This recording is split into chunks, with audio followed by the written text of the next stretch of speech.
اور اسی طرح ہم دیکھتے ہیں کہ یہ جو ہاجرہ تھی یہ ایک مصری لونڈی تھی، اور جب ہم دیکھتے ہیں کہ ابراہیم کی کوئی اولاد نہیں تھی تو پھر سارہ نے کہا کہ جو یہ میری لونڈی ہے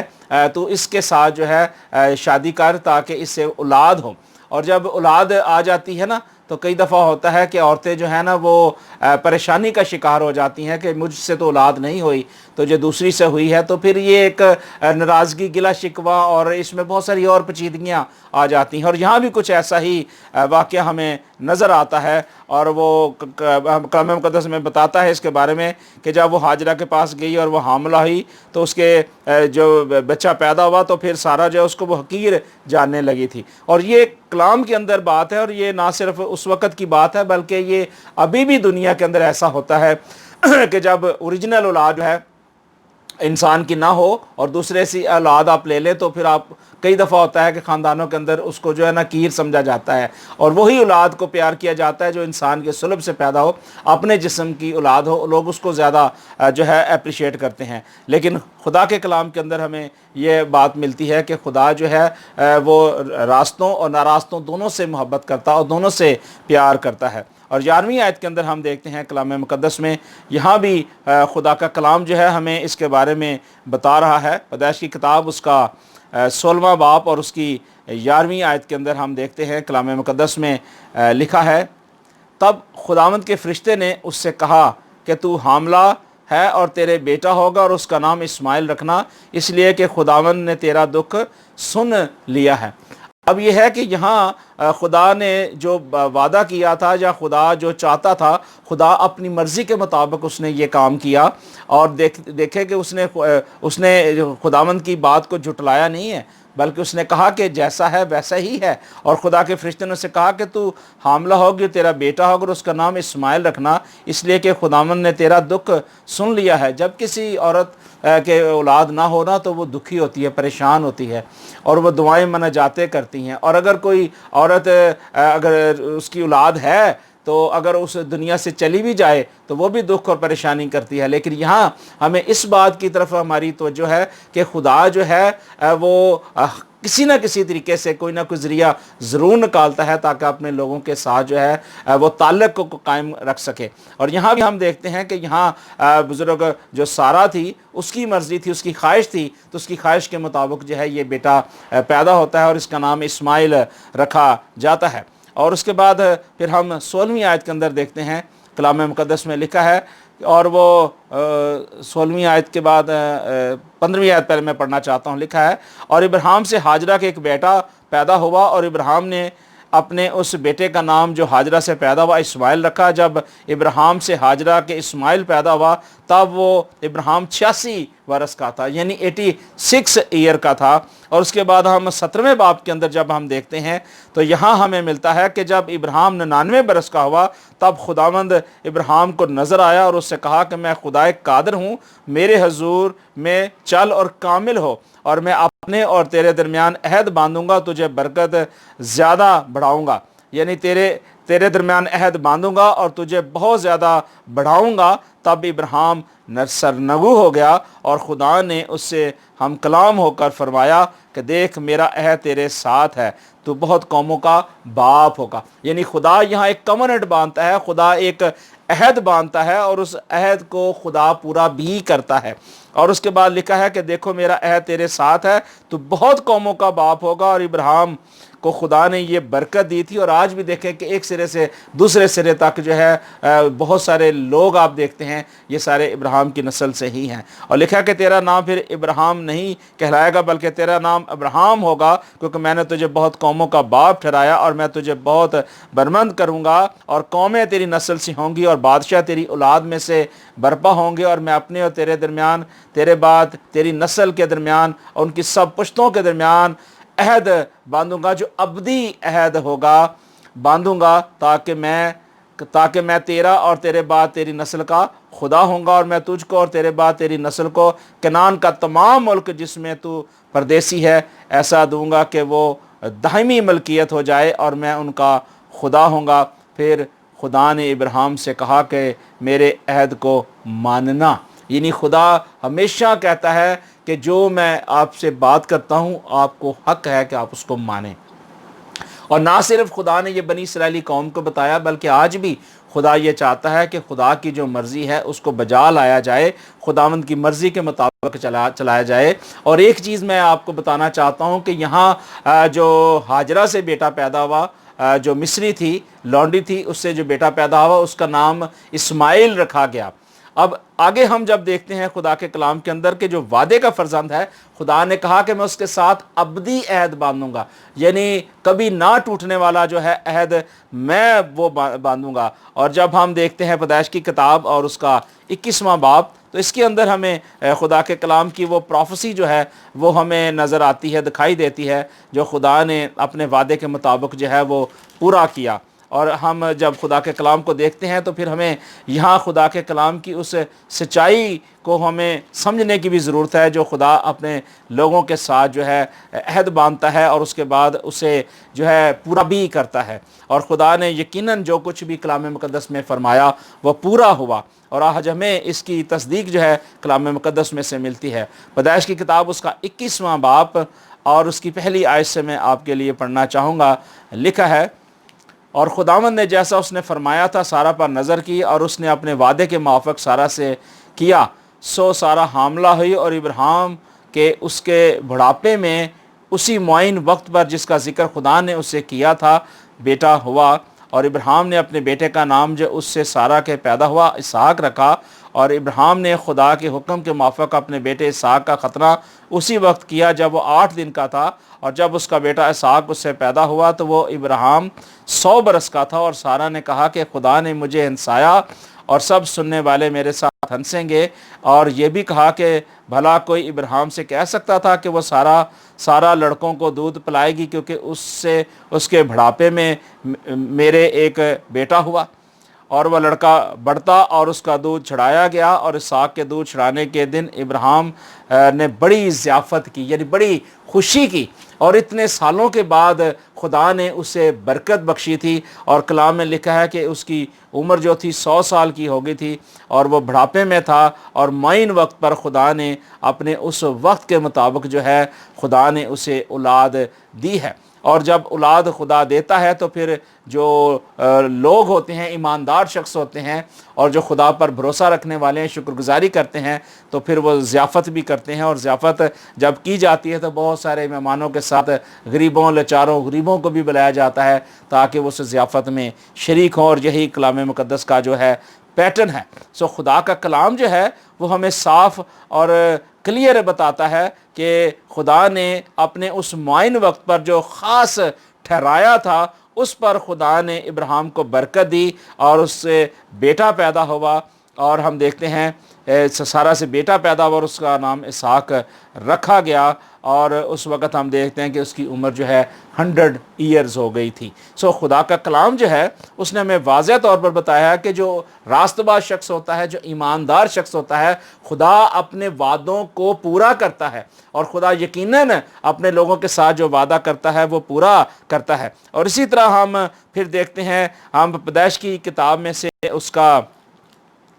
22واں باب ہم دیکھیں گے تاکہ ہم اس بات کو ذرا اچھے طریقے سے سمجھ سکیں اور جان سکیں۔ پیدائش کی کتاب اس کا 22واں باب اور اس کی پہلی آیت سے لکھا ہے کہ ان باتوں کے بعد یوں ہوا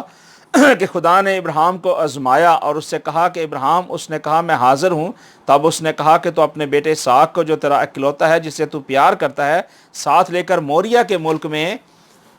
جا، اور وہاں اسے پہاڑوں میں سے ایک پہاڑ پر جو میں تجھے بتاؤں گا سوختی قربانی کے طور پر چڑھانا۔ تب ابراہیم صبح سویرے اٹھ کر اپنے گدھے پر 4 جامہ کسا اور اپنے ساتھ 2 جوانوں اور اپنے بیٹے اسحاق کو لیا، اور سوختی قربانی کے لیے لکڑیاں چیریں، اور اٹھ کر اس جگہ جو خدا نے اسے بتائی تھی روانہ ہوا۔ اور تیسرے دن ابراہیم نے نگاہ کی اور اس جگہ کو دور سے دیکھا۔ تب ابراہیم نے اپنے جوانوں سے کہا کہ تم یہیں گدھے کے پاس ٹھہرو، میں اور یہ لڑکا دونوں ذرا وہاں تک جاتے ہیں اور سجدہ کر کے پھر تمہارے پاس لوٹ آئیں گے۔ اور ابراہیم نے سوختی قربانی کی لکڑیاں لے کر اپنے بیٹے اسحاق پر رکھیں، اور آگ اور چھری اپنے ہاتھ میں لی، اور دونوں اکٹھے روانہ ہوئے۔ تب اسحاق نے اپنے باپ ابراہیم سے کہا، اے باپ۔ اس نے جواب دیا، اے میرے بیٹے، میں حاضر ہوں۔